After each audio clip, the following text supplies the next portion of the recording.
I'm the juggernaut, bitch! We are the future, Charles, not them. I'm kidding.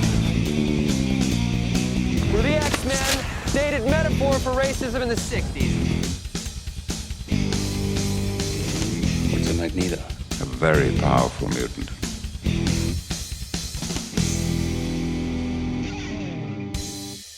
Hello, ladies and gentlemen, welcome back to Enter the X-Verse. I'm your host, I'm Nathan, and today we're looking at the 2018 movie Deadpool 2.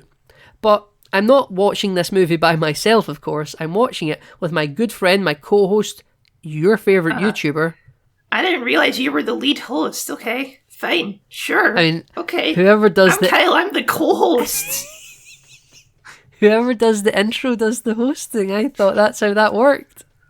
I think we're both co-hosts. Okay, this is equal. This is communism. We're all equal here in this podcast. This is not a show. This is a commune, and we're all equal. But if anyone's going to be the lead, it's me. Oh no, it's definitely going to be Kyle. But I thought the person that was doing the intros and the outros every week, we jousted hosting positions. Okay, I'm just wrong. Fine, I'll let you take it for now. For now, everyone, if I'm not on the show next week, you know what happened. So, yeah, we are here watching Deadpool 2. Where to begin? What a journey we've been on, emotionally. Yeah, it's Deadpool, Logan, Deadpool 2. And you know what? Both of these movies are obsessed with Wolverine.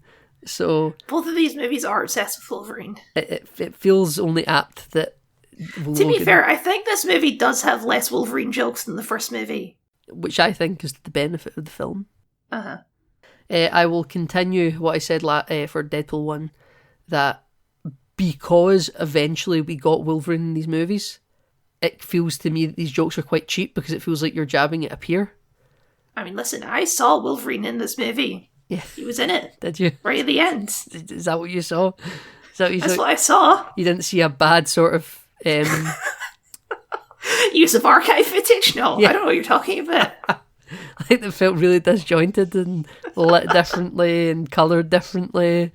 Like it was shot 10 years ago. No, I don't know what you mean. Yeah, no, you don't know. Okay, that's fine, Kyle. You don't need to know. I will know and the audience will know. You don't need to know.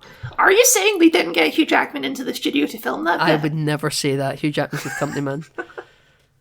You know, because you know what? They licensed his looks to give him a music box at the start of this film, didn't they? They sure did, yeah. They were hanging a lamp on it. This is the thing that pisses Deadpool off. He's like, they finally get my own movie, then Wolverine is the one up me and fucking die. Well, you know, it's the R rating thing. We're 3 R rated movies in a row. This is a very adult show now, Kyle. It is a very adult show. I agree. Okay, so I remembered liking this movie better than the first movie. I still think it's good, but I actually think I enjoyed it slightly less than the first movie on a rewatch. It's definitely, like, you can tell that this movie has like 3 times the budget of the first movie, just in terms of everything that happens in it. I think this movie is very much a sort of middle child film. Yes. I think when people talk about this movie, they will probably just talk about, oh yeah, Josh Brolin was Cable. Yes. Nothing else. Yeah. Like, Zazie Beetz was in it as Domino, Juggernaut. There was more Colossus, who's also in the first film. With hot hands.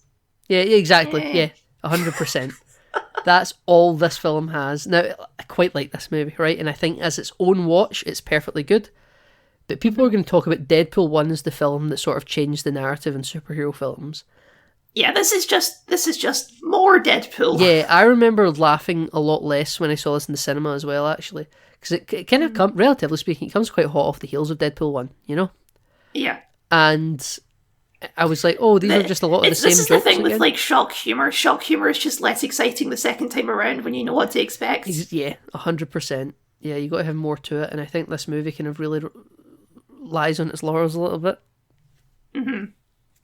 Not to say it's bad, because... No, I'm not saying this movie's bad at all. It's just like... I would say, Kyle, that this is a mission accomplished in a George W. kind of way. Right, yeah, sure.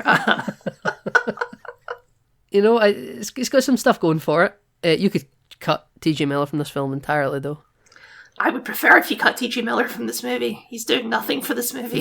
Yeah, I think, see, you talk about with shock humour getting less funny with installments. His shtick of just like extended explanations of things, it just doesn't do anything for me. Not a single thing, I agree. But Deadpool's been doing bits since Deadpool 1, hasn't he? Yeah, I guess he's basically doing Hawkeye from Infinity War, or Endgame even. He's just going around murdering crime bosses. He was fighting a Cape Badass only to discover that his mother's name was Martha too. Yeah, they sure do make a couple pot shots of the DC universe. Yeah, well, this is 2018. They probably shot this when Justice League was coming out, and now they've got the feedback from Batman vs Superman they didn't have making the first film. So yeah. It's really low hanging fruit. And considering this is our second show after Enter the DCEU, it's like a nice little throwback, isn't it? It's very nostalgic. It's very nostalgic. I remember when we were making fun of Martha. Yeah. I was cowardice defending it. But we open with Dolly Parton working 9 to 5 because he's just on that grind, isn't he? That Deadpool, that he's on that hustle grind set. That hustle grind set. And listen, currently I'm taking notes and watching the Penguin show week on week as it comes out, and minor spoilers for episode 1 of the Penguin, but Dolly Parton working 9 to 5 plays in it, and I watched it just before watching Deadpool 2, so I'm... Very different uses, I assume. Very different uses. I'm dollied out my mind at the moment. Who doesn't love a bit of Dolly Parton? Yeah, I know, right? No Jolene, but a lot of working 9 to 5. I mean, speaking of no Jolene, his wife does get murdered in this movie. F in the chat, Vanessa. F in the chat for something which only really has any emotional impact on your first watch through of the movie. Because I know how the movie ends. Yeah, that's very true. I think it was quite a bold way to open the movie, though, because... So, they're going to have a kid, aren't they? And he wants it to have only one name. Yes. Which plays into the movie, this child Russell that he kind of ends up looking after. Oh, it's like poetry, it rhymes. It is like poetry, it rhymes. But I'll tell you what doesn't rhyme. And that's, Papa, can you hear me? Being like, do you want to build a snowman? And I have in my notes here, no one watching Deadpool 2, not even I, have seen Yentl from 1980. See, I didn't even know what the movie was called. So. See, I did know that. I apologise for being wanky, and I like There Are No More Guns in the Valley bit from Logan, and you just like the X. And Papa, Can You Hear Me is just like that, right? It's just it's the same thing. With Yentl, yeah. I think it's Barbara Streisand. That sounds right. But yeah, Who will ever be remembered for wanting to leave a picture off the internet. There you go. No one watching Deadpool 2 has ever seen Yentl, not even I. But they're watching that, and they're set upon by drug dealers that Wade was trying to kill earlier in the film with Doopender. Yes, this movie demonizes men with ponytails, and I don't appreciate that, Nathan. Okay, I think personally you should fucking check that, right? Because I'm suspicious of you. As is the internet. Yes. How dare I? How dare you? Well, listen, these ponytail freaks murder Vanessa, and Wade goes on a killing rampage of the ones that aren't dead, and he suicide. Just the one guy, I think. It was that one guy. Yeah, he kills the rest of them. Yeah.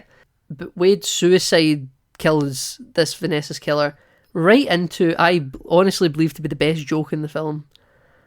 And it's a Bond, James Bond intro. Yeah, it's a Bond intro, yes. Which is just wonderful considering recent discussions we've shared. Best joke in the film for me. Actually brilliant, I think, because they don't just half-ass it. I enjoy a joke that really commits. And not commit in a cringe way, but commit in like actually this is a brilliant idea kind of way. Yeah, like if you replace Deadpool with James Bond, it would just be a Bond intro. Yeah, exactly, right? Except for maybe the part from where he gets a golden shower of bullets. Yes. But, other than that. But you would have some naked lady do that, right? Sure, yeah. You get Celine Dion, a tremendous French-Canadian singer who's done Eurovision. Sure. To do the song. She did the Titanic theme song. Done the Titanic theme song. A singer of a generation, right? Wonderfully amazing, talented woman. And Ashes is just a great song. It's been heard many a time. I think it's like a lot of people have heard that song, not even associated it with Deadpool 2. I know we do, but I think it's a good song, Like, a lot of people don't associate every Bond song with being from James Bond, even if that's explicitly what it was written for, People go see Adele and listen to Skyfall and don't go, oh, from James Bond. I mean, I do, but we do, but there's lots of Adele fans out there that don't give a hoot about James Bond, but we get our intro here that does a bit of the same from the intro from Deadpool 1, where like all the credits it's like it's an invert of the one from the first movie, I guess. Kind of, yes. It's like a film by, wait a minute, produced by, did you just kill her? Presented by, what the fuck? In association with I Don't Understand, starring obviously someone who hates sharing the spotlight. Written by the real villains, filmed by Blind Al, and directed by one of the guys who killed the dog in John Wick. Yeah, this movie, I would say, has a little bit more of the reference humor type stuff going on. Which could age the movie really badly. Yes, I agree. 2018 is still recent enough that I get all the reference, but in another 10 years, I think a lot of these references are going to be going over people's heads. Yeah, absolutely. But to be fair, they pulled off a Yentl joke. You know? That one isn't really a joke, though. That's just like a thing in the movie. You know what else? Okay. How do we feel about them murdering Vanessa in this movie? Vanessa has such a weird arc across these 3 films. She sex worker made homemaker in the first film. Yes. I mean, I guess she's still a sex worker at the end of the movie. She's working in a strip club. Yeah, but she's dressed modestly, you know, like she just works behind the bar. It does seem like she's more of the bartender. Yeah, right. But yeah, so I mean, the word is fridged, right? Yeah. That's what happens to her. It's almost an explicitly obvious use of the trope. Yeah, but again, because they reverse it, they kind of are like, but it's good, right? It's fine. Yeah, it's like, no, we're acknowledging it, so it's fine that we did that. I do buy, primarily based on the first movie, and yes, based on this movie though, the chemistry those 2 actors and characters have. Yeah, no, I think they have a good dynamic, and I think it's kind of a shame that she gets killed off in the first 30 seconds of the movie. She has nothing to do. Like, even Deadpool and Wolverine couldn't fix that, right?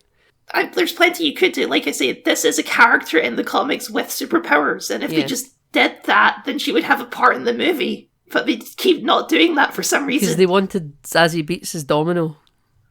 Sure, look, I like Zazie Beetz' Domino just fine, but I don't know. It kind of bothers me. Yeah, I will be honest. Doesn't faze me. Character death's being used as character motivation. I know it's a trope that, you know, people did. It's called Fridge for a reason. It's never something that I've specifically hammered home on as having an issue with. I don't fight the criticism. It just doesn't nudge me that much. But listen, it is undeniably effective for Wade Wilson because he's very depressed in the bar with TJ Miller talking nonsense. But he says, but listen, Wade's right because he says George Michael was right and he is never going to dance again. And he's very depressed that George Michael is actually also now dead. But at least we still have David Bowie. Mm-hmm. Also dead, but Wade apparently doesn't know that. So he tries to kill. He keeps trying to kill himself, but his heart's not in the right place, Kyle. Yeah, it's just like the Wolverine, Nathan. He dies with his heart in his hand. His heart's in the right place. It's all linked. What heart did he have in his hand when he died here? No, I'm just saying, like, your whole thing about like the prophecy or whatever, and the Wolverine, where it's like he died with his heart in his hand, and then at the end of Logan, he died with his heart in his hand. This movie, it's all your heart's not in the right place, and then at the end, his heart was in the right place. You see, it's just as thematically relevant, Nathan. So what happens here, right? He's rolling around the X-Mansion in Xavier's wheelchair. Yep, good stuff. And he just keeps knocking over busts of shit. He has no regard for the house at all. No. And he's getting... as is customary for me to mention, it is a different building again. So, there you go.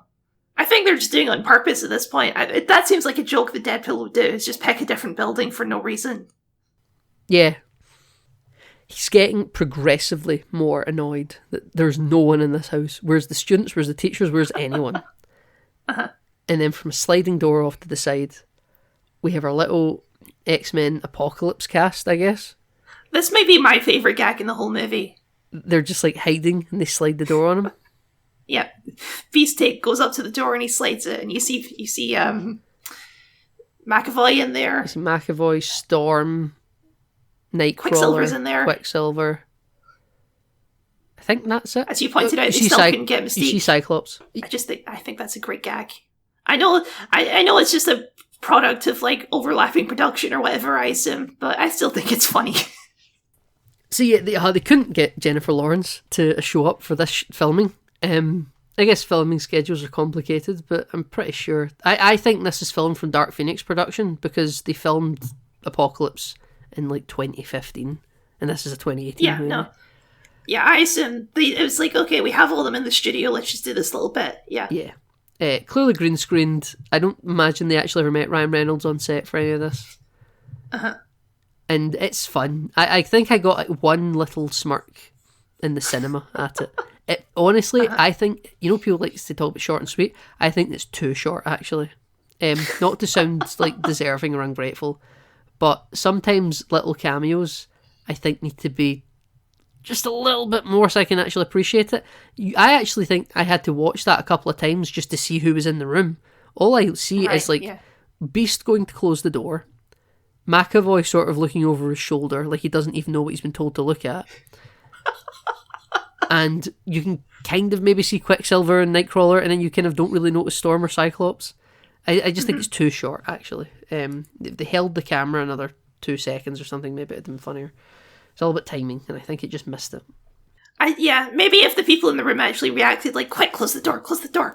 Yeah. Instead of just sort of standing there staring. Exactly, right? But we actually do meet a new character in the X-Mansion. But we have hi Yukio. Not technically a new character, but also a new character. Yeah. So Negasonic Teenage Warhead has a girlfriend, and it is Yukio, who is a wonderful, friendly person.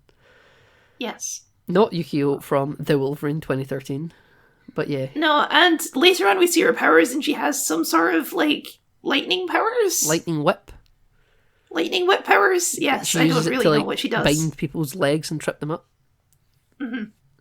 I think we only see her use it one time in the whole movie, and it's against Juggernaut. Yeah, I like her outfit though, with her like her big puffed out sleeves that are like all white on the inside. Listen, costumes are top tier in this movie. Absolutely. I'll say right away, this movie is much less grimy looking than the first movie. Yeah. It's got a more sort of classic colour palette to it. Absolutely. I think it does have like a grey colour code over the front of it, but then people are coloured within it. But yeah, they do pop.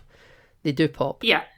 Negasonic Teenage Warhead already had a good outfit in the first movie. Even better in this movie with the black trench coat over the costume. Just a great look. Absolutely tremendous look. And her hair's tremendous as well. Mm-hmm. They really, everything's just stepped up in this film. I actually think our core cast that are holdovers from the original are the standouts, really. I mean, yeah, the Deadpool costume's still perfect. Yeah, no, it's that. I think that's been probably. Does the mouth movement bother you in this movie as much as it did in the first movie? No, not at all. They got it down this time. This is the film they fix it in. I know it didn't bother you at all watching the first one, right? The only bit of bad ADR I noticed in this movie is when T.J. Miller's shouting at Dupender. About how he wants to be a contract killer, and he's like, go and fucking check the napkins and the tables and stuff like that. That's all very poorly ADR'd. But everything else... Should have just replaced T.J. Miller with Dupender, in my opinion. Yeah, exactly. If they didn't have Hugh Jackman in the sequel, I'm sure we'd have got more Dupender. But Dupender wants to be a contract killer. We've not actually spoke about that. And later in the movie... I mean, that's just like a sort of background gag in the movie. Well, later in the movie, when they're trying to recruit the X-Force, he's like, I want to join and be a superhero. And they ask him what his powers are. And there's just... This is a great joke, actually.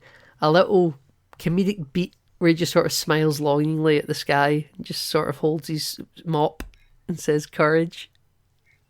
And I love it. It's a nice little moment. It's a great moment.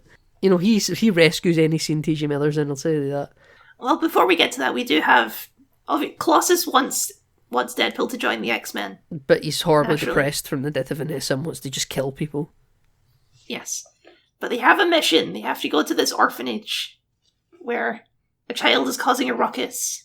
Yeah, a child is causing a ruckus. Fire Fist, yeah. I think that's a fine name, actually, considering what his powers are. Oh, yeah, perfectly easy to understand and denotes the exact power set he has. I don't think it's difficult to get at all. But Deadpool shows up wearing a yellow trainee sort of, I don't know, fishnet meets cheerleader top. I think it looks like a football jersey. It's a crop top, though. It's got the entire midriff cut out. No, that's just because he has it tucked behind his sword.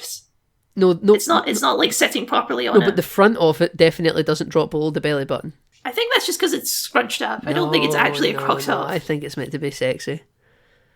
I'm not seeing it that You way. think Wade Wilson wouldn't wear a sexy netted crop top? I think he's wearing a normal shirt tied like that on purpose, but I think it is just a normal shirt that he's wearing. Okay, I find it very funny that the X-Men would even have trainee tops. Like, why Sure. tell your enemy because you're superheroes? Like, if you're fighting Magneto, which one's the new recruit? You know. No, I mean you're right, but whatever. It's for the gag. Oh yeah, it's for the gag. I'm fine with it. We actually haven't mentioned the character we meet before this. Oh, of course, Cable. Did you know he's Nathan Summers? I did know that. Yes. Yeah, I think that I knew that. It might have been forgotten knowledge. He is either the son or grandson of Cyclops. I can't remember Yeah, which. he sure is living in that Days of Future Past dark future timeline, doesn't he? Yeah, he's living in the Don't Worry About It. It's a dark future verse. Yeah, everything's timeline. like black Don't with think purple about it too neon hard. streaks through it. And he looks cool. And he does have a Winter Soldier arm. Yeah, it's crazy that this came out the same year as Infinity War. So insane. We get one joke where Deadpool calls him Thanos. Yes, because like ultimately this is more of like a classic Josh Brolin role than Thanos. Yeah. Josh Brolin, I would say, usually plays like this sort of gruff and tough military man type character. Yeah. See Dune for more. See Dune for more. See Old Boy. But yeah, no, I mean Josh Brolin's good in this. He's a good straight man to Ryan Reynolds' craziness. Yeah, absolutely. You've got a great gun. They really go full Terminator though, because he needs to get like butt ass naked, and time Well, travel. no, he has like this weird like mesh suit thing on. Yes, he does. That's true, and it kind of hides the cyber infection he has because he's slowly getting turned into a robot. I think by like a flesh-eating cyber disease. Is that? I thought he just had a robot arm. No. He's getting eaten to death by like a cyber disease. I'm sure. What gave you that impression? That's just the source material. I'm sure. If that's the case, that's not portrayed well in the movie. Yeah, I don't think they ever talk about it in the movie. In the movie, pretty he sure just though has a he's, big like- Winter Soldier arm and robot eye. I'm pretty sure like he is being taken over by a machine. If you say so. No, man. yeah, I mean, listen, if people can correct me, I could be awfully wrong, and it'll be on the record now, I suppose. I'm sure that's just a thing that I've heard before. I will say, there is an extended cut of this movie, and we didn't. Neither of us watched it. I believe is the case. Is there an extent? I'm unfamiliar with this. There is, because watching this movie, there's a couple scenes that I remember being in it that are not in the movie. So I think when I first watched it, I watched the extended cut. Okay, I've never seen I it. remember there's like a scene, I can't remember the context, where Deadpool ends up in a phone booth at some point, and that's definitely not in the movie. Oh no, that's the teaser for this. I think that stuff is in the extended cut of the movie though, where he tells Stanley to fuck off. He's like shut it, Stanley, because Stanley sees him come out of the phone booth dressed as Deadpool, and he's like, "Hey, nice suit." Uh-huh. I don't Yeah, think I that. believe that stuff is in the extended cut. Okay, well, it was just a teaser for the film initially. That came out before anything did for this film. And I believe the extended cut stuff also expands on some of the Cable family stuff. Okay, I don't think this film needs it. I think there is actually like a flashback where you see Cable with his family in the extended cut. Interesting. Kate, you've taught me something today. I could be talking. I need to look this up now, but I'm sure this is a thing. Yeah, the Super Dipper cut. I remember there was like a family edition where like all the swear words are bleeped out and like he reads it. Yes, they did do that as well. He reads it to a child at night or something. Apparently, everyone is saying watch the original cut because the Super Dipper one fucks up the pacing. So there you go. Super Duper cuts always fuck up pacing. I won't get my fucking soapbox about the Lord of the Rings extended editions. They are inferior watches. I own them. I own a wonderful collection of 4K steelbooks of the theatrical cuts and the extended editions, right? And all Lord of the Rings fans go, you need to watch the extended editions because it's just like, it's Lord of the Rings, that's what we do. Peter Jackson himself acknowledges that they are worse movies and that shit is cut for a reason. And the only reason they bothered to restore it and release it is because like there's just Lord of the Rings fanatics out there that just want every single frame that they ever shot put into the film, you know? And it's there for the fans, but in terms of a piece of film to sit and watch, it is a just more boring, longer experience. And those films are already fucking long, right? Yeah. I just wanted to get on my soapbox about that. I'm sorry. No, I understand. Because everyone fucking loves them and I own them and I've watched them and they're just, you really feel yourself looking at Twitter a couple of times, you know? Well, I hate to break it to you, but when we eventually get to enter the Ring verse, we are going to have to do the extended cuts. Sorry, I've been ill and that, Oh, wonderful. Oh, Enter the Ring verse. We're like... And of course we will have to do The Ring, the movie as well. and its sequels and remakes. Brilliant. Oh, the Ring verse, wonderful. That's like another, because we already have our show lined up, ladies and gentlemen. We can tease that, I suppose. We already have our next show lined up, so the Ring verse is a long while off. But that's good fun. Keep it in mind, everyone. Bring it around if we're lacking for ideas. We need to do that before we do Enter the Marvel verse. No, yeah. Enter the MCU will be our last ever season. Yeah, we've got nothing else to talk about. And that's our commitment to you now. I think we talked about doing Enter the Planet of the Apes. Enter the Dawn of the Planet of the Apes first. We did talk about that, where you just go through it, which, by the way, I think will be a tremendous idea, but that's still an ongoing franchise. You would get like a sequel to that show every 5 years, you know? But yeah, no, I personally would be a fan of that. But that's not what we're talking about today. Kyle, we're here talking about Rufus Firefist. Rufus Firefist. Russell. His name's Russell. Sorry, Russell Firefist. I apologise. Please don't Firefist me, Russell. You know what? The portrayal of the X-Men in the scene is interesting, isn't it? Because they're basically the cops. The cops are not really wanting to deal with them either. Yeah, but they show up to like de-escalate the situation where it becomes quickly clear that this child is being abused in this orphanage. Yeah. And the X-Men are just like, I guess that's fine. Colossus is like, I don't need to look into that at all. I'll just assume that's not true. Well, he was like, there is a process and you don't just take the law into your own hands. They're like peacekeepers. Sure, but maybe Colossus walk into the orphanage to see the torture chambers and then rescue all those children. I don't know. You run a school for children. Maybe this is what you should do. Yeah. This is literally your job, Colossus. Yeah. I mean, for all we know, he would have, but with like all the chaos of Deadpool shooting a man, he was like, I need to deal with this rogue mutant asset on the ground right now, actually.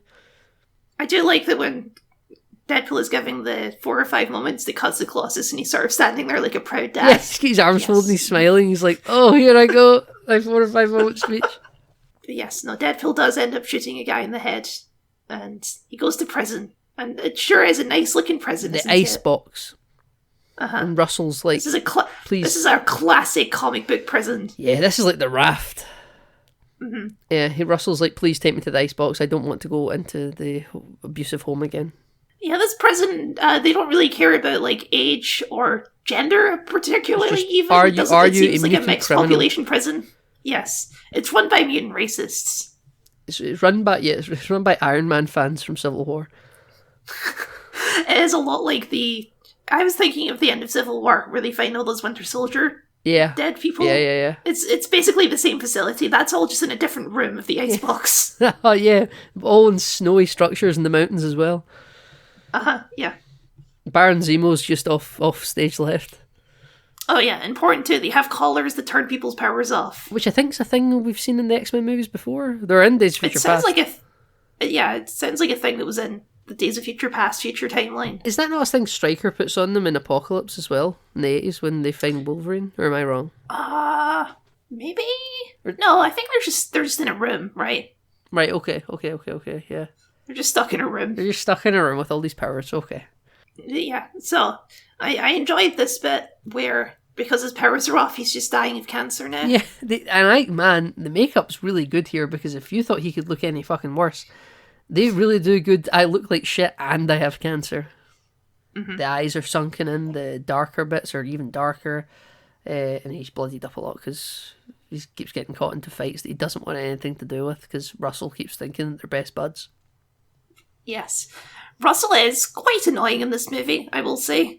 Like, intentionally so, but not the most endearing of characters. No, difficult to like, but I think that kind of that's the point. You're supposed to be right with Wade. That is the point, yes. Like, it doesn't matter if he sucks, you still shouldn't become a murderer. You still shouldn't kill a child just because he's a bad child. Wade packed hollow points for a reason when he went to that school. Of course. This is a good action scene when Cable shows up at the prison. Well, yes, it is, but you've jumped ahead a little bit because we need to assess that Cable arrived, didn't he, and he's time travelling. Oh yes, and they do a Terminator joke. They do a Terminator joke. He runs into some rednecks sitting having beers in the back of their pickup truck, right? Yep. And one of them is Matt Damon. If you say so. No, he is. He really is. And in the credits, he's credited as Dickie Greenleaf. Why? Who knows? It was a big story at the time, though, because I didn't know it at the time until after I'd seen the movie. And I did check, I researched when watching this to be sure. It's him. And he's just in so much makeup that you can't tell that it's him. Like, it's a bit. They committed to it. They gave him, like, the Darkest Hour, Gary Oldman, Winston Churchill prosthetics levels. He's like Colin Farrell in The Penguin. Like, you couldn't tell it's Colin Farrell under all that. You can't tell it's Matt Damon under all this. And it's just for this. It's so crazy. That's weird. It's like, Matt Damon, you don't get a cameo in the X-Force scene, but we'll put you in a redneck. Sure. Yeah, we'll dress you up as a redneck. I know, it's one of those things where just you want to be part of the Deadpool movie, we do this little bit, you know? We were going to make you the Vanisher, but, we think we've got a better joke for that, so sorry. Much better joke. But I guess we'll get there. Uh-huh. But yeah, so Cable has showed up at the icebox and he's just fucking stuff up. And Cable asks, Wade, who is he? And he responds with, Kyle? He's Batman. I don't like this joke. I think this is a bad joke. You don't like that joke? Okay. No. You know what I did? Like, okay, Cable as a villain, 100 times better than Francis. Whatever his name was. Francis, yes. Ajax. I like when... I think the best villain for Deadpool is a villain who, like Colossus, isn't in a Deadpool movie. Like, yeah. Cable is not in a Deadpool movie. Cable is in, like, a Terminator serious movie. Action movie. Yeah, he literally is in the Terminator film. He has an extremely dark backstory. He doesn't joke. He's just like, I do not give a fuck about this weird clown man. Just let me murder this child. He does have some power, though, because he says that dubstep's for pussies. And... Because Wade says that he likes dubstep, and Wade responds with, "You're so dark, are you sure you're not from the DC universe?" And then Bang Orion That's starts a good playing. joke.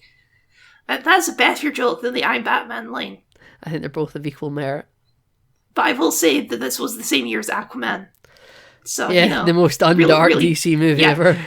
Quite dark. I mean, I think not quite as not dark as Shazam, but... Or the Fantabulous Emancipations of One Harley Quinn. Or Birds of Prey, or whatever that film's called. Birds of Prey, aka The Fantabulous Emancipation of One Harley Quinn. Thanks for that, Kyle. I'm sure we all really needed that correction. Well, Kyle, Cable messes up this place, and he doesn't get Russell, though, because Wade's able to kick him out because his power... Oh, yes, this is... I guess this is a twist, because you think, he's coming after Deadpool, but really he's coming after the kid. Yeah. Mm-hmm. For some reason, I never found it as a twist, even at the time. Because I've seen movies. No, because why would he be coming after Deadpool? Yeah. But Wade gets him out of the place because they blow themselves out the wall or something. I can't quite remember if that happens. Yeah, he has like the grenade things. Yeah, because the same one that the Winter Soldier has. Yes. Little pucks, they explode. Mm-hmm, he does. They're very cool. Russell this whole time has been looking to make friends with the biggest guy in the jail, which he thought was Wade. Turns out it's not. And he discovers who they keep in the basement, because it's for foreshadowing, and it's Juggernaut. Yes. So he makes friends with... Bitch. Yeah, bitch. Voiced by Ryan Reynolds in this film, by the way. Yeah, I didn't realise that, but yes. It's a good bit. It's just a purely CGI man voiced by Ryan Reynolds. It's a good bit. Doesn't sound anything like Ryan Reynolds, but it's a good bit. I mean, yeah, this is... in terms of characterization of the Juggernaut, this is a very strange take on the Juggernaut. It's like a more brutal Drax the Destroyer. He's just like a big thug, basically. He sounds like he's a New York goon. Yes, exactly. Like he belongs in Gotham City. Like he should say, "It's the bats." It's the freaking bat. Yeah, that's exactly what he sounds like. But he also has. He understands sarcasm, but he delivers it so flat. Yes. Because he just when Deadpool walks up to him and says he's such a big fan, Juggernaut responds with, "I'm going to rip you in half now." Yeah. It just rips him in half. But listen, we got out of the facility. Don't know why Cable didn't just climb back up the hole and get Russell. Yeah, it seems like the thing to do. But he doesn't. I guess he needed to recover from his battle because he did fall down a cliff and he doesn't have a healing factor like Deadpool. It's true, but he's part robot. He is part robot. So I mean, I'm assuming that's how he survived. Yeah, right. but we're deciding that This is when we start. we need a team. Yes, this is when we form X-Force. Yeah, we need a team, Kyle, to take down Cable, right? This is like the iconic part of this movie, I would say. Yeah, this is the bit that people talk about apart from Cable. Yeah. So give us a rundown, Kyle. Who's in the team? I have it in front of me. I just want you to tell me. Okay. I don't have it in front of me, so I guess I'm doing this from memory. I could do it if you like. No. We'll make this a game, shall we? So the first one is Terry Crews. Right, what's his name? Oh, fuck, I can't remember. He can, like, control electrical fields. You get 1 out of 3 points there. Ding, ding. Right, so I don't get a point for Terry Crews. Yes, you... It's fine. Okay, you do. You get 2 out of 3. Right, so what I'm looking for here is character name, actor, and power set. Right, I have it all written here. Right, this is the YouTube short, right? Right, okay. You get 2 out of 3 there, right? Next is Bill Skarsgård. Yeah, there's 1 point. He can vomit acids. Yep. And his name is something that has nothing to do with vomiting acid, but I can't. It's like. I can't. No, it's not coming to me. Okay, that's 2 out of 3 again. I'll tell you all of the right answers at the end, right? Okay, sure. And next is next to Vanisher or is next Shatterstar? No, Vanisher, yeah. Vanisher. But it's only Vanisher's 2 points. Deal is that he's invisible. There's only 2 points you can get here because we're not doing the actor yet. Yeah. His deal is invisible. Right, okay. Good, 2 out of 2. Right. Very good. Next is Shatterstar. His deal is that he's an alien and he's just generally better at everything. I do not know the actor's name. Right, okay. Do you know Shatterstar's actual name? No. No, I don't. That's fine. I'm going to give you 2 anyway because you're basically right. But I'll run it down at the end because there's more to that, but I'll give you your 2. Then who's next? Next is Domino. Yep. Zazie Beetz. And her deal is luck. 3 out of 3. Brilliant. How can I forget the name Zazie Beetz? What a name. From Joker. From Joker. I forgot she was the quote-unquote love interest in Joker. What a pull. Right, give us our final member. That's, of course, Peter, and he's just a man. And I should know this actor's name because he's like a guy, but I can't remember his name right now. Well, 2 points then. Right. Okay, Nathan. I'll give you the rundown. So Terry... I think that's a passing grade, right? Yes, passing grade. You actually done better than I thought you were going to do there. So you get Terry Crews, who can manipulate electric fields. His name is Bedlam. Right, of course. Bill Skarsgård, who spits acidic vomit. His name is Zeitgeist. Right, yes, because they make a joke about, like, oh, you really have your finger on the trigger of what's happening. Yeah, the pulse of society, yeah. You got 2 out of 2 for Vanisher, so we'll skip over that. Shatterstar, I give you 2 out of 3. This was a judge's decision here, Kelks, I'll be honest with you, because his name's Shatterstar, but his actual name is Rusty. Right. You said his powers are that he's better than everyone at everything, but he's also the planet. Do I get points for remembering that he's from the planet Mojo World? Yeah, see, did you say he's from Planet Mojo World? I'll replay it. I didn't. Right, okay, yeah. Well, listen, I'm still giving you 2 out of 3, right? Because the actor is Louis Tan. Right, okay. Lord knows what he's from. Then you get 3 out of 3 for Domino. And Peter... Rob Delaney was the actor we were looking for. Of course, it's Rob Delaney. Yes. Delaney. Kyle, thanks for playing. You done pretty good. Cool. You can tally up I'll that take high it. score on the screen. No. No. No, I'm not going to do that. Okay. Yeah. You know what I like about this is all of these people are roughly about as famous as Zazie Beetz, and any of them could have just continued for the rest of the movie. Yeah. Now, you know what shocked me? Uh-huh. The member from this team they decided to bring into Deadpool and Wolverine. You don't think Shatterstar deserved to be in the sequel? I remember seeing... I think I saw him in the trailer. I thought, oh, just all of the X-Force will be there. Yeah, you would have thought so. Like yeah. Terry Crews, But no, Bill Skarsgård. It's just... They'll all be there. It's Peter and Shatterstar. Yeah. Yeah. It's Peter and Rusty. That's it. Why? Not that he has anything to do in the film, but they brought the actor back and got him in costume. I guess Terry Crews was busy. Terry Crews was busy doing... I actually forgot Terry Crews was in this movie at all. Yeah, so did I. I forgot Terry Crews and I forgot Bill Skarsgård. Yep. Well, listen, you done not bad. But this is our team that's going to take down... They're going to take down Cable. Yeah, well, they're trying to rescue Russell, and he's on a prison transport, so they're doing crime right now is what they're doing. Yep. But don't worry Well, about for it. some reason, we've been able to get some sort of government dropship. Well, they're in like a helicopter or something. Yeah. It's like a ship with like a cargo bay at the back they can jump out of. I assume maybe this it's is a a chopper. hookup from one of T.J. Miller's mercenary friends or whatever. Possibly, It's fine. possibly. Yeah, but every time we say T.J. Miller, I keep wanting to say T.J. Hooker. It's just Why? because it's a famous William Shatner cop show character. Of course, right? That's what this movie needed, was William Shatner. Icing on the cake, I'm telling you. Yeah, T.J. Hooker's like William Shatner's other famous character from TV in the 70s. Yeah. I mean, famous in quotation marks, but She's yeah. famous. She's famous. I think he's probably more famous for the one Twilight Zone episode where there's a gremlin on the wing. Or Boston Legal or something. Uh-huh. But it's quite windy on this helicopter ride, Kyle. But you know what? It's not going to stop Peter from putting on his sunscreen because melanoma has killed more people than Cable. Yes. Fair assessment. Cable's threatening I think Weasel, you're by right. the way, T.J. Miller, during this, with a really sinister monologue. Like he sounds like Thanos. Yeah, well, this is the one joke that I don't mind with T.J. Miller, where he's just like, you don't need to torture me, I'll just tell you everything. Yeah, it's not bad. It's not bad. It's a fun bit. It's like, yeah, he's like, Okay, I'll grant them because that. Cable was like, we're going to start at the thing that you fear the least, but still fear it, and we're going to work our way up to the thing that's most painful. And he's like, I couldn't even handle the first thing, I'll just tell you. Good for you, T.J. Miller. You got a funny. Mm-hmm. The last funny. Last one of your career. Yeah. But as we go to jump out of this helicopter, Kyle, Thunderstruck kicks in. Good stuff. And I Yes. forgot this was used in this movie. Is there an AC/DC song in the first Deadpool? I don't remember an don't think ACD so. song. But it's because Hell's Bells is in Deadpool and Wolverine. You know, we're 2 for 3. I was hoping for we could make it a full The trilogy, yeah, the trifecta. Exactly, yeah. right? But no, Deadpool 1 shit the bed.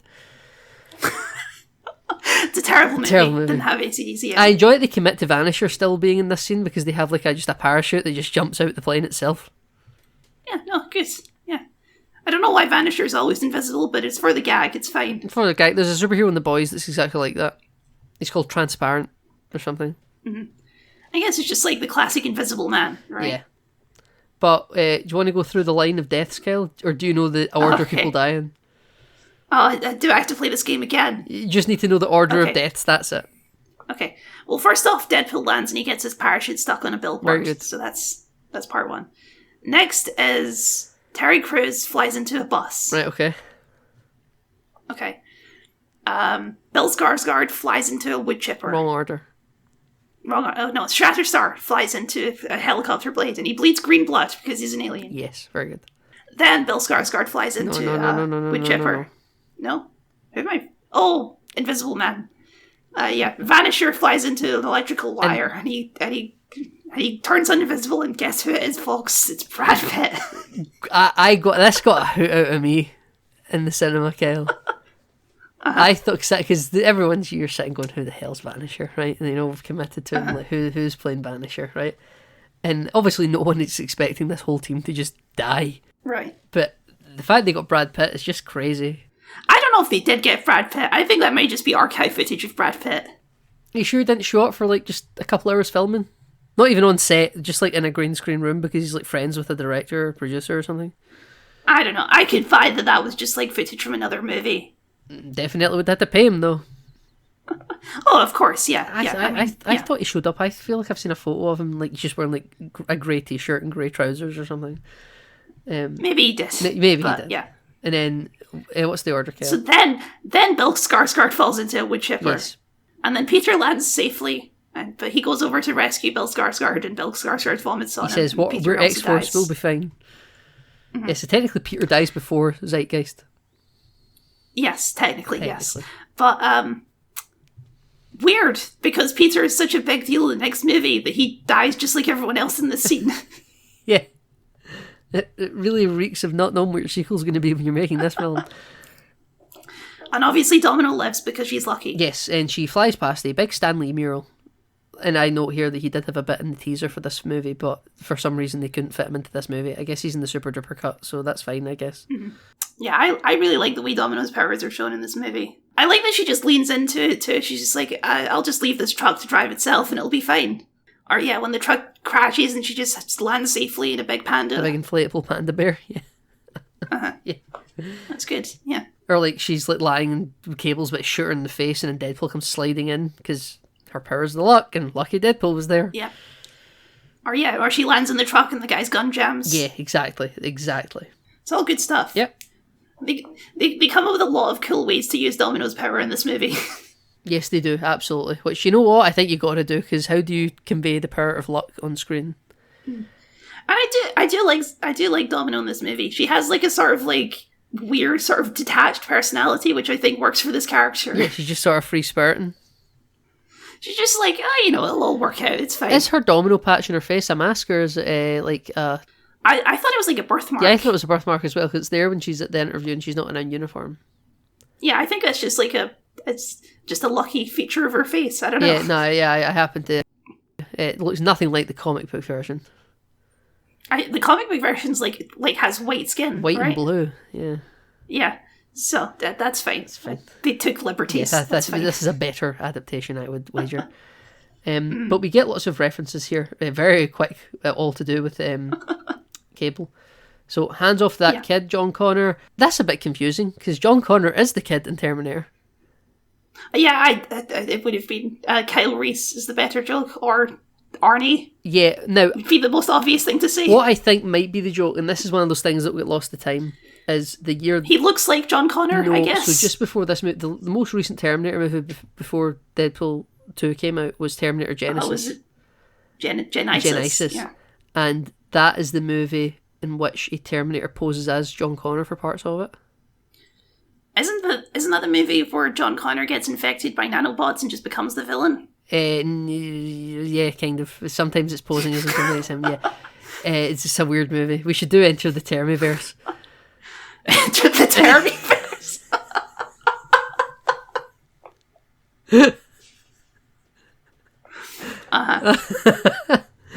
That's our next show. Right, yeah. I enjoy the Terminator movies quite immensely, but I think this might be that reference that's lost here because Genesis is no longer the most recent Terminator movie to come out, and it was a thing from a film that no one liked.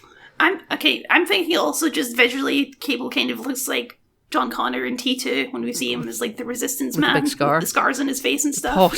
Possibly, but no one's thinking that. Everyone's thinking the kid from T2. And then Deadpool says to Cable when he's going to shoot him, "Give it your best shot, One-Eyed Willie," which is a Goonies reference. And who is in that movie? Nathan, I've never seen the Goonies. You've never seen the Goonies? We need to enter the Gooniverse. It's a one movie. That'll be a short one. So the older brother of the Goonies is Josh Brolin. Right, okay. So it's little reference to him being in the Goonies. I see the joke, yes. Good stuff. Very good. But even Domino knows that Juggernaut's bad news during this crash because she sees him and goes, "Nope," and walks away. Yep. And this is where Deadpool has his fan moment and then gets very quickly ripped in half. Mm-hmm. Because Juggernaut and Russell, they form a team rather quickly. They do, because I gives guess him his dinner. Juggernaut stealing this movie is just like, I don't know, I'll just go along with this kid, why not? What else am I going to do? He gave him his chocolate pudding in the prison. Because I guess Juggernaut's just sort of free to roam in that cell. I assumed he would be, like, tied up. I don't know. He's a big fan of fire. Also, Juggernaut is Professor X's brother in this movie. That's canon. In this movie, is it canon? I knew it was, like... Yeah, because he says he's wearing the helmet so that his sidekick brother can't read his minds. Oh, yeah. I never picked up on that. I knew in the comics that they were related. Which is kind of strange, considering in the next movie... his crazy sister is the villain.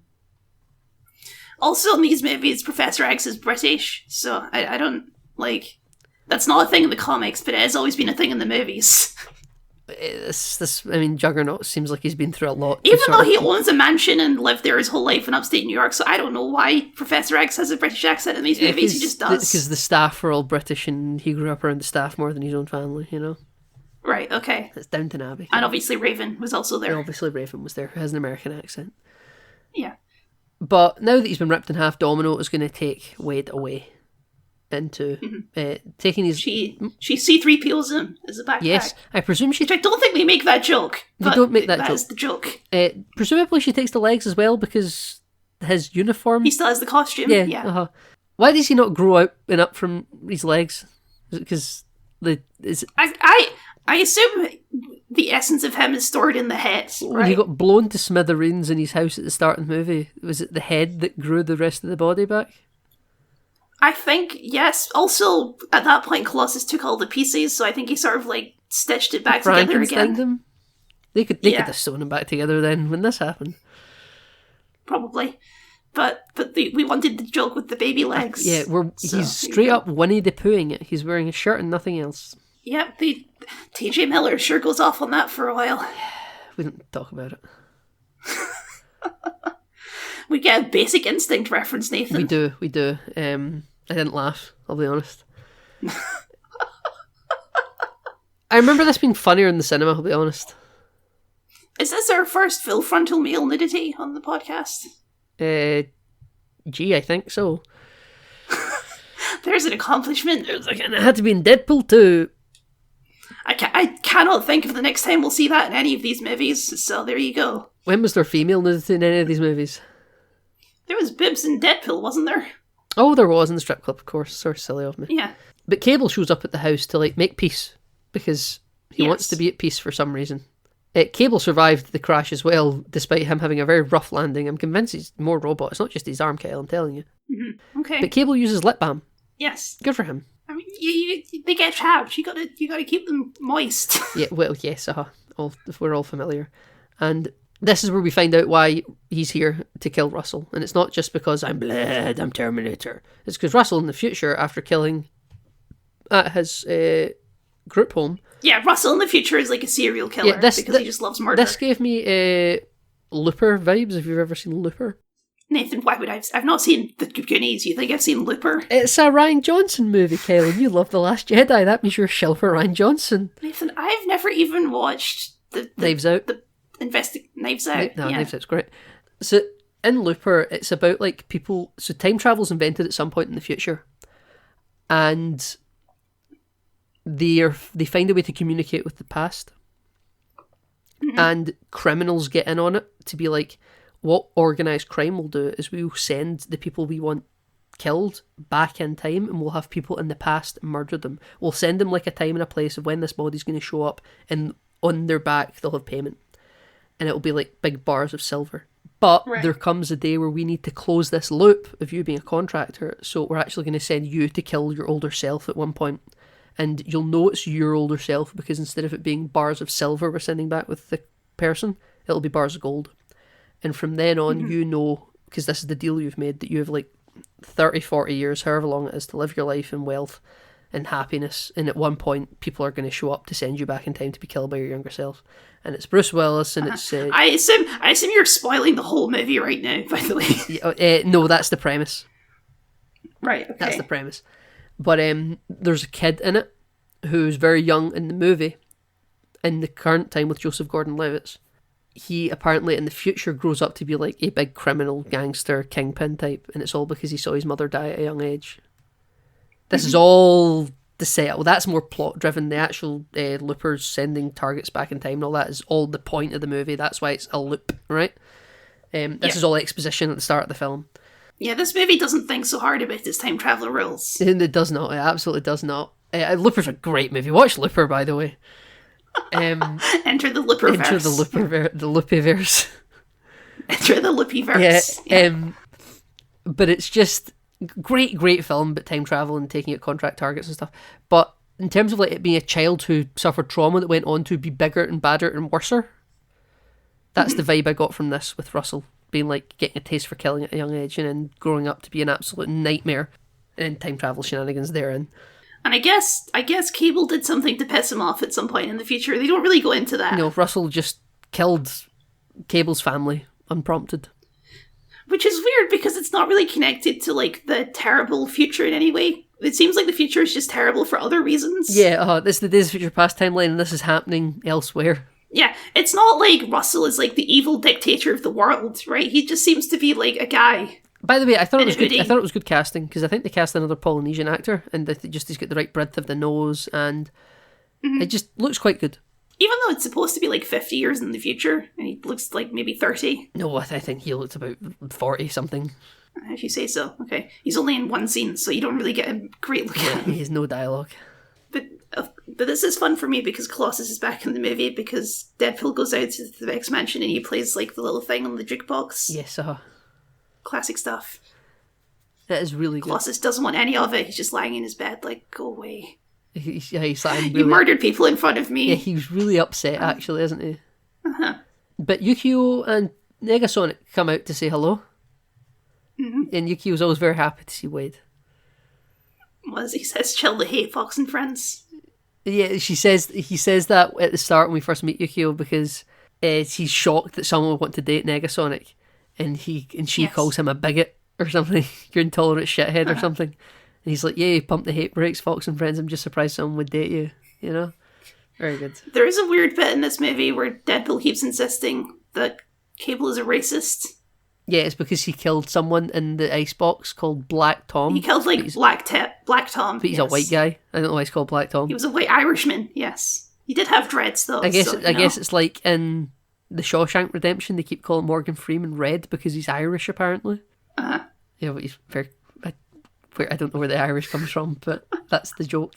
But yes, he's called Black Tom, and Cable kills him, and in the whole movie, he just says Deadpool keeps insisting it's a race thing.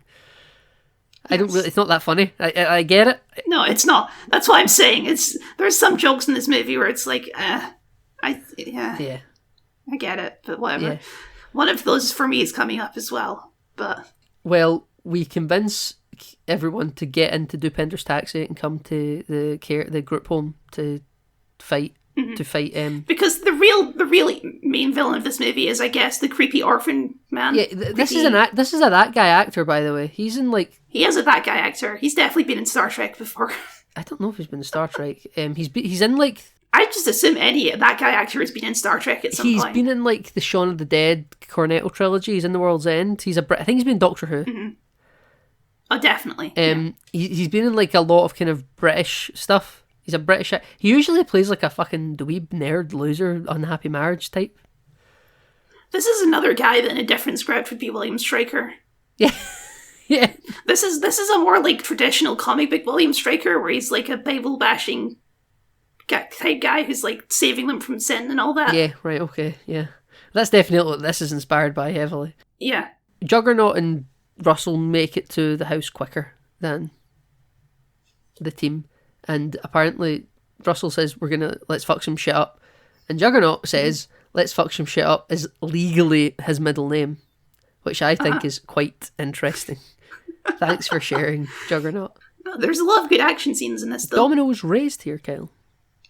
Domino, yes, they do throw that in there. That was her purpose for being here. This whole movie, she's been wondering what her purpose for being here is. I don't think they ever have a scene between her and the creepy... like owner. Maybe it was a different headmaster at that time. What do you call the owner of an orphanage? Is it a headmaster? Headmaster, yeah. Maybe it's a different headmaster at that time. Maybe her time was bad there, but not maybe as abused as Russell's was. Like the film doesn't want to linger too much in her abuse. It's not about her abuse. I mean, she is lucky, so it does seem like she would somehow avoid all of the abuse. Yeah, right? she was unlucky to end up there though. Yeah, that's true. This is the problem when you introduce luck as a concept, as a superpower. It's like, how far does that extend? Yeah, where does your suffering come from? Yeah. But apparently she was at this home at one point, but the film's not about her suffering because we don't want to take the focus away from Russell's suffering. But the X-Force arrive and they do a big slow-mo walk and Dupender gets to join in on it, and Dupender's so happy because see when he finds out Peter got to be on the team originally just because he saw the ad and thought it looked fun, Dupender just screams. Dupender's enraged because he isn't allowed to join. Deadpool calls Cable Thanos. We get a little note of that. He does the bits. There's a couple jokes in this movie where Deadpool calls things lazy writing. Yes, he does. Well, that's just lazy writing. Yeah.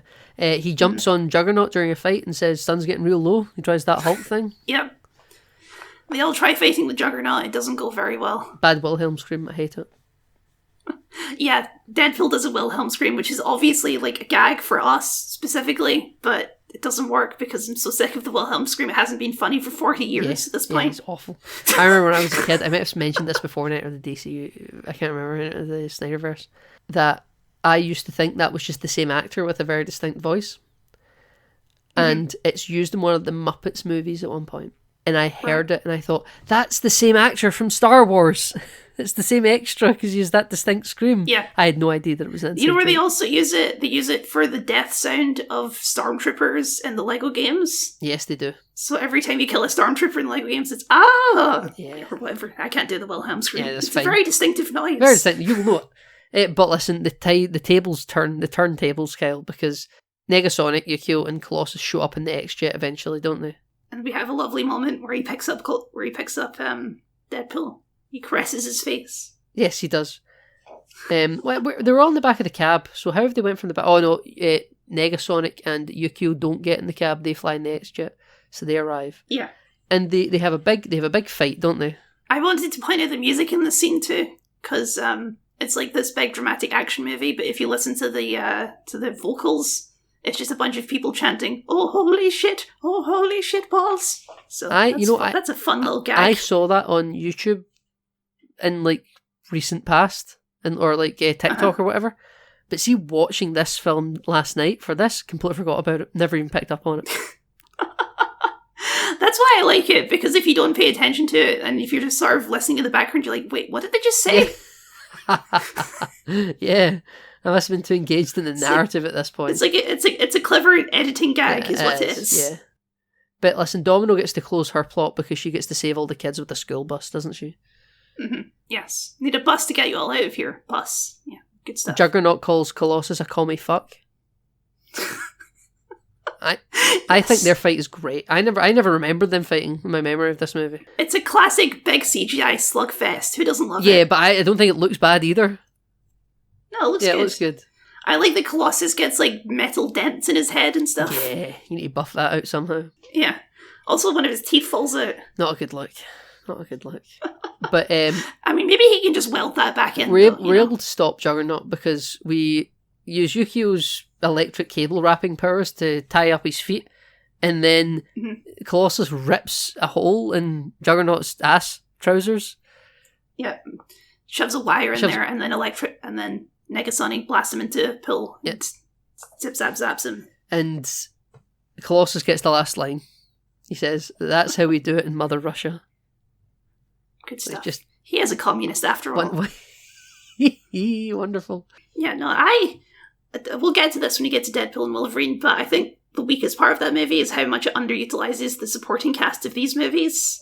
Yes, yeah, it's very happy that it got Hugh Jackman, I think. Yeah, it takes Wolverine at the expense of Colossus, and I would have liked both, frankly. Yeah, I'd have liked both as well. I think Deadpool and Wolverine is going to be historically seen as like a very specific sort of different experiment from the formula. Yes. You get those films every once in a while. Like that's how I feel about Black Panther 2, Wakanda Forever. Like you get those kind of movies that they don't feel like they were part of any plan. They were just like a successful experiment thrown in there.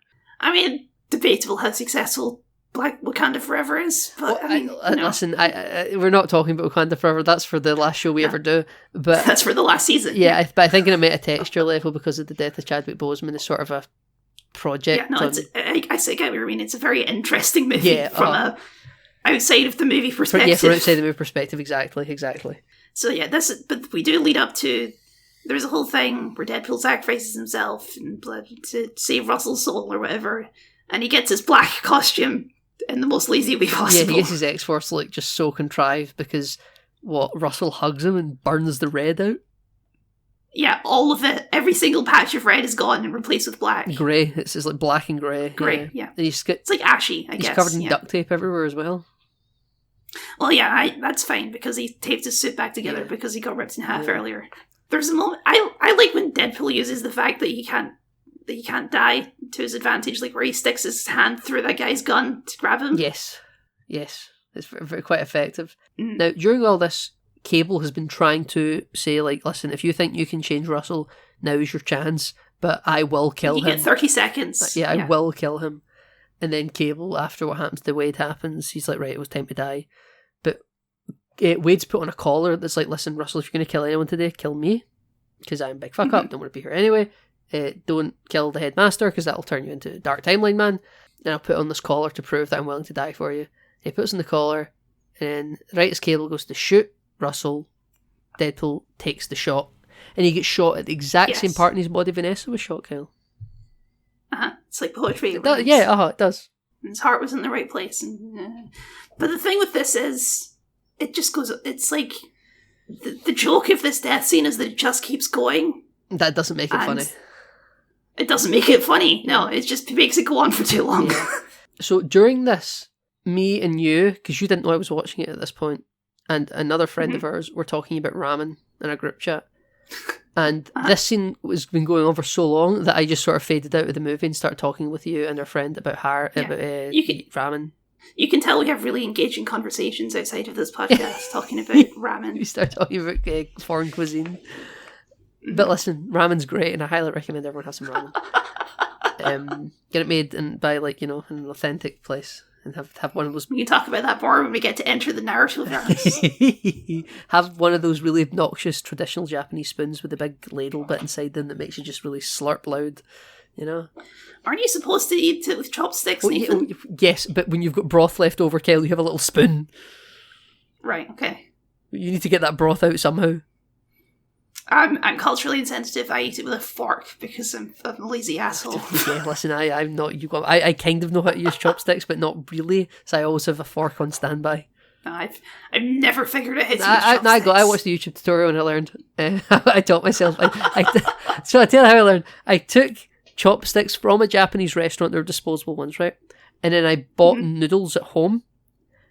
And I was sitting learning, and I was like, I can't get this. So I looked up a YouTube tutorial sitting on my ass with my home noodles with the Japanese restaurant chopsticks. And I was like, oh, no, I'm getting it. This is good.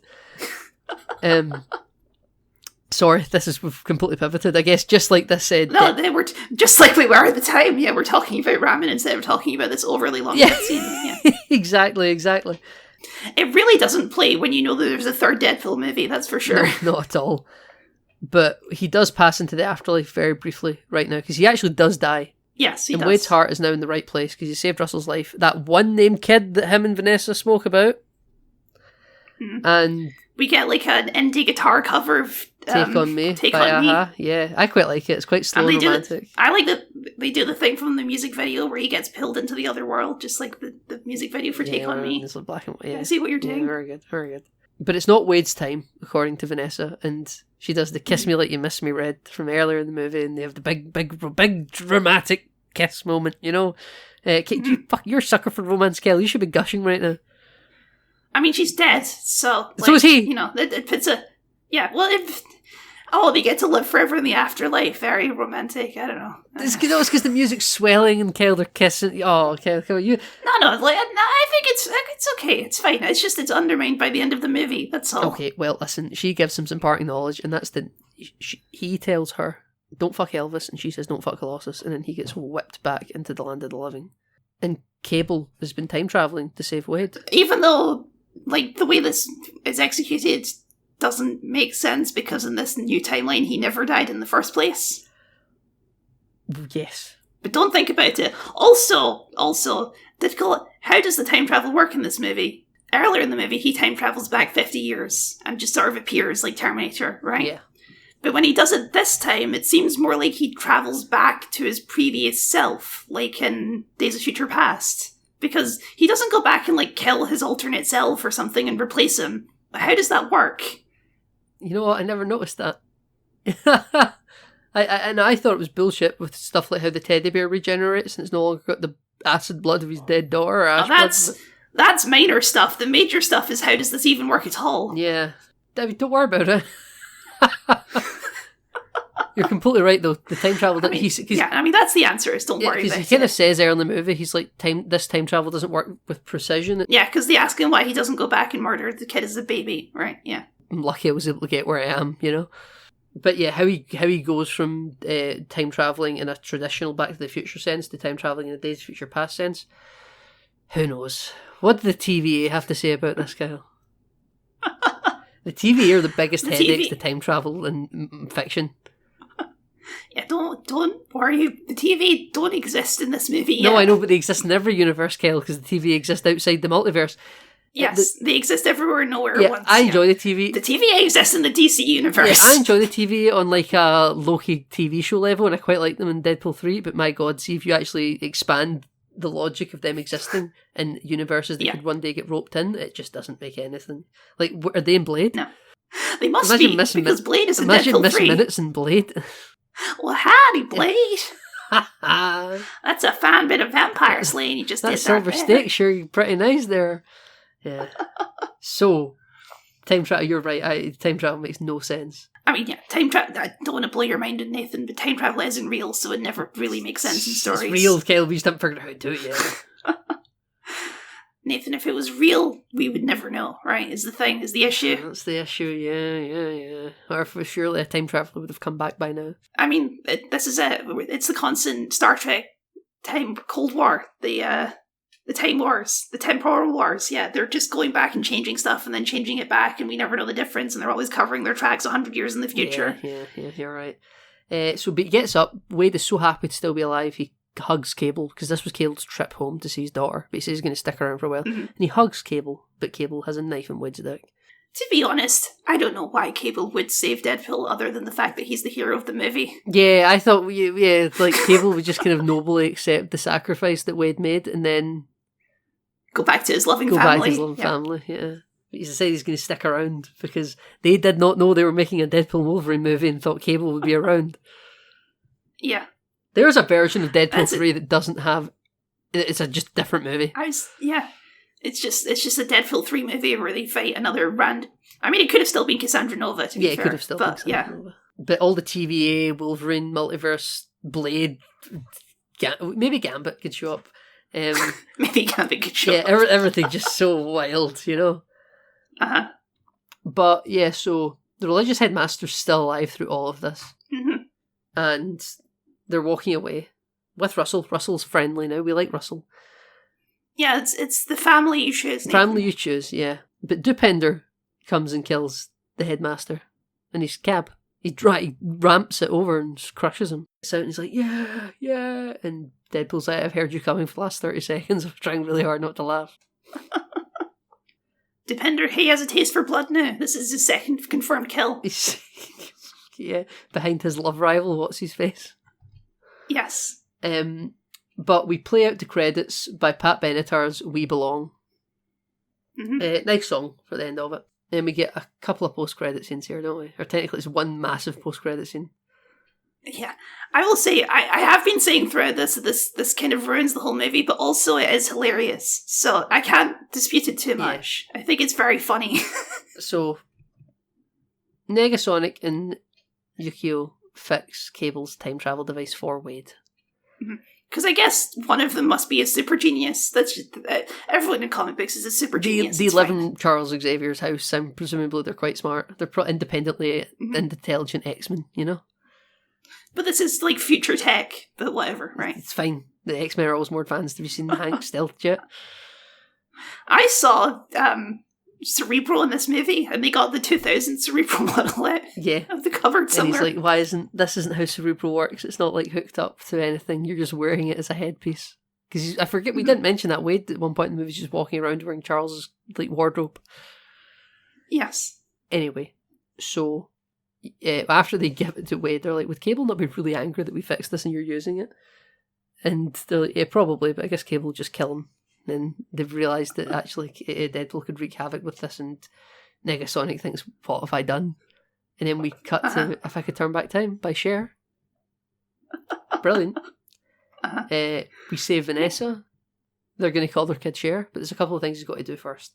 He saves Pete. He saves Sugar Bear. Yeah, he saves Sugar Bear. He just tells Peter to go home. Doesn't save anyone else, though. No, he doesn't save Zeitgeist, who still gets chopped up in front of Peter Ice. Somehow Shatterstar survives. Somehow Shatterstar survives, yes. Somehow Shatterstar returns. Peter, maybe Deadpool time travelled back and moved that helicopter. Maybe. I don't know. Peter wants Wade, though, to give Domino his email, because he thought Domino was pretty sweet. I guess he didn't, because Domino's not in the next movie. No. Wade then goes and kills X-Men Origins Wolverine Deadpool, and goes, but they use archive footage of him going, Wade, the Hugh Jackman going, Wade, you know? I always think these jokes work funnier when you consider Deadpool as like an underdog superhero that's sort of jabbing beneath the weight of the X-Men. But then, like I say, the next movie kind of confirms that are of equal value, and it's just, these jokes feel a lot cheaper. And then the final gag is Wade kills Ryan Reynolds for writing Green Lantern, though he didn't write it in real life. I think he's just reading the script. Reading the script? I think he's just got the script in front of him. The impression I get is like he's finished the script, he's putting it down, he's like, you've finally done it, this is great. But no, I guess it could just be he finished reading the script and he really wants to do the part. He says, like, welcome to the big leagues or something. So yeah, he's like, this is going to be my breakout starring role as a superhero, as Green Lantern. Ryan Reynolds has a really dodgy filmography. If people just hold Green Lantern up as like an exception. Oh yeah, Ryan Reynolds has been in a lot of schlock. Yeah, a lot of bad, just straight up bad stuff, not even schlock. And I think this is also when he travels to the MCU in the Deadpool 3 flashback, where he's speaking canonically, I believe it is, yes. When he's speaking to Jon Favreau. That's not going to make any sense when we get to Deadpool and Wolverine, but we'll get to that when we get to that. Yeah, But this is what he's doing right now, because he travels to 616 to become an Avenger, and they're like, no. So then he returns back to his original place, really bummed out. Never has a kid with Vanessa. That entire thing gets completely dropped. Yes, this is why I say Vanessa has such a weird arc across these movies. I mean, this is a complete arc reset. She now goes back to the start of Deadpool 2 before she gets shot. She still wants to have a kid. Yeah. Everything's the same as it was at the start of the movie. Happily ever after. Yeah. It's honestly... And then the third movie. In terms of character growth, really she is only at the start of Deadpool 2, and then we jump to Deadpool 3, and she's not in Deadpool 2 at all. No, and then in Deadpool 3 they've decided that it would be more interesting if they've broken up now. Yeah, but then they get back together at the end of the movie, you see, Kyle. Yeah, but, because that whole plotline has... We'll get to that when we get to Deadpool and Wolverine. Well, I mean, that's us at the end of Deadpool 2, Kyle. We're almost at Deadpool 3. Yeah. Coming to streaming October 1st, I believe. I think we've been... I don't know if we've been harsh on this, but yeah, it's still a solid movie. It's okay. Yeah, it's good. It's entertaining. It screams middle child. It screams middle. It's another Deadpool movie. It's another Deadpool movie, yeah. It's not saving any, because I think at this point, are we on the decline? Or is Dark Phoenix when we truly enter the decline of the X-Verse? It's such a sharp cliff that we're actually okay right now. Yeah, we're about to plummet off that cliff. Yeah, this is like your last bit of safe ground before you've stepped onto like a bit of rock with nothing under it.